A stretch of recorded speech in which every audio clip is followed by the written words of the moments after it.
We got a little bit of rain here, and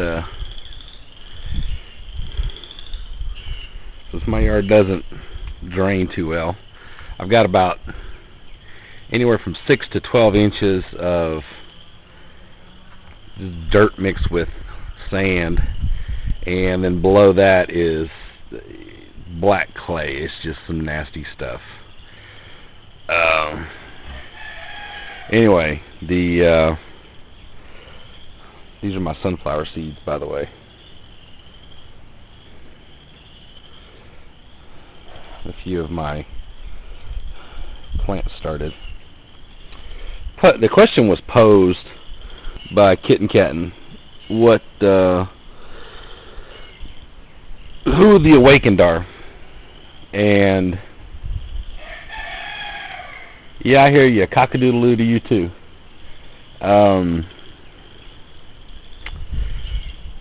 He was thinking that we're the counter elite, we're the 50,000 on the Georgia Guidestones kind of thing. And I would have to say that no, we're not. We're not going to be the 50,000 that are on the Georgia Guidestones. Because if you just look at it from the New World Order perspective of global domination, take over the world, turn us into that whole scenario. If you just look at that, they are going to want strong backs and weak minds. And most of us, I would have to say, that are the quote-unquote awakened ones, are not weak-minded.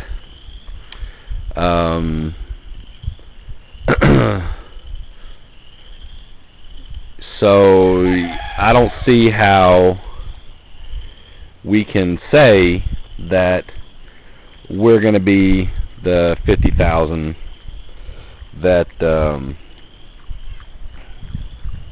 going to be left in the end. Now, the counter elite, yeah, I can say that we are the counter elite because we stand for the opposite of what they stand for. But as far as are we going to be the ones that are left, I don't think so. Now, what I think, in actuality, the awakening, quote-unquote, is, and I'll probably get a lot of hate mail from this and a lot of dissenting, whatever. Anyway, my opinion was questioned about this and what I thought and my unique perspective. So here it is. This is what I think the quote-unquote awakening is. Yes, John, in the New Testament, in the Gospels, Jesus says that, or Yeshua, for those of y'all that want to get that technical about it, that, behold, I stand at the door and knock. Whoever opens, I will come in and sup with him. Well, we have free choice here in the world, and that means that when bad things happen, that somebody gets murdered or mugged or whatever, that other person had free choice as well. And God don't stick his nose into it, for the most part, I would have to say, because we don't put God first in our life. We don't put Jesus first in our life. If you look at people, I looked at well, let me get back to the awakening part, and I'll get to that. If you look at the people that are quote-unquote waking up, what I think is that Jesus is pricking their heart. God is saying, hey, wake up, time is short, you got to get yourself right with me. And the people that are quote-unquote awake, I look at them and they are looking for answers. They're looking for the answer. I hear people say that they've looked at Jehovah's Witness, at Mormons, at Catholicism, they've looked at Judaism, they've looked at Islam, they've looked at Buddhism, they've looked at tree people, they've looked at yoga, they've looked at all kinds of stuff. They've looked at Protestant churches.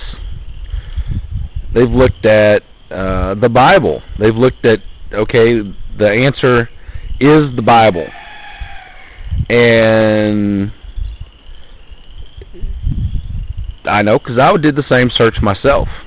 And the thing is, the answer is not the Bible. The answer is in the Bible, but the answer is not the Bible. The answer is not the Torah. The answer is not the Old Testament or the New Testament. Plain and simple, the answer is Jesus.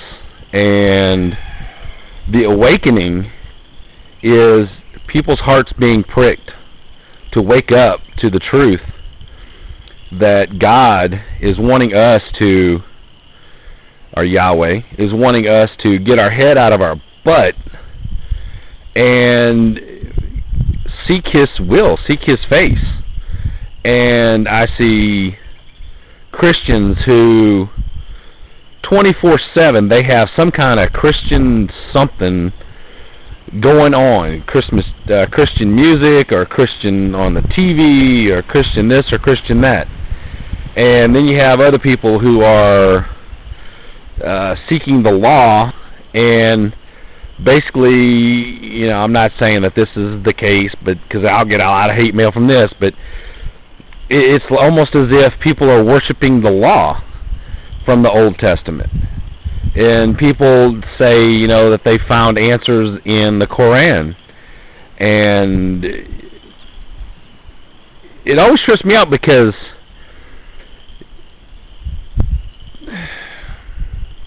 for instance, I had a friend of mine tell me that I need to quit reading the Bible and that I need to start reading books by all these other people because the answers I'm looking for are not in the Bible. Well, I hate to tell you, it's not a question of I'm looking for answers. The question is, I have found the answer. I am looking to seek the face of who I serve and to understand more fully how to serve Him. And that's Jesus, Yeshua.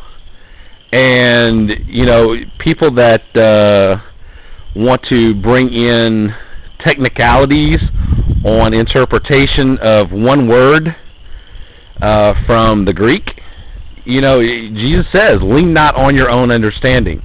And when you are nitpicking words in the Greek that is from, you know, 1800 years ago, and, you know, they'll say, well, you know, we've got books from that time that were translated into other languages that are translated to other languages that are still spoken today, and so we know what it means. I don't care how much you've studied it or how much you think you have the complete 100% grasp of a ancient Greek word. We don't understand because we don't have the complete context of the everyday language. It's like if, to be derogatory or not to be, I'm not trying to be derogatory, but if you say fag in the United States, it has one meaning. If you say fag in England, it means a cigarette.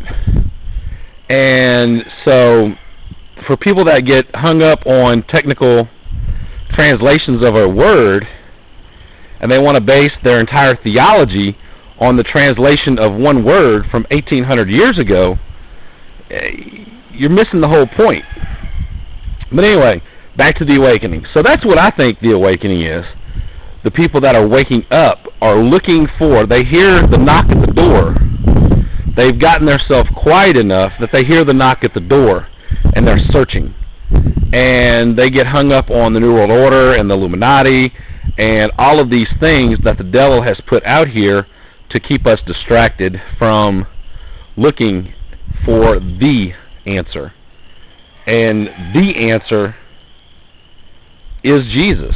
And for those of you who don't believe in God, who don't believe in Jesus, who are against the church, well, I'll say this: I'm against the church. I don't think that the church we have in today's form is what Jesus intended, what God intended in any shape, form, or manner. Because Old Testament and New Testament, God says He wants a personal relationship with us. And the responsibility is on you to seek the face of God and seek the face of Jesus. It's not on me to tell you what this means or that means. It's not on a preacher, a pastor, a rabbi, a guru, anybody to tell you what these things mean. It's on you to do the research and to quiet your heart. Turn all the crap off. I'm out of time. To turn it all off and listen and let God speak to you. That's what I think the awakening is all about.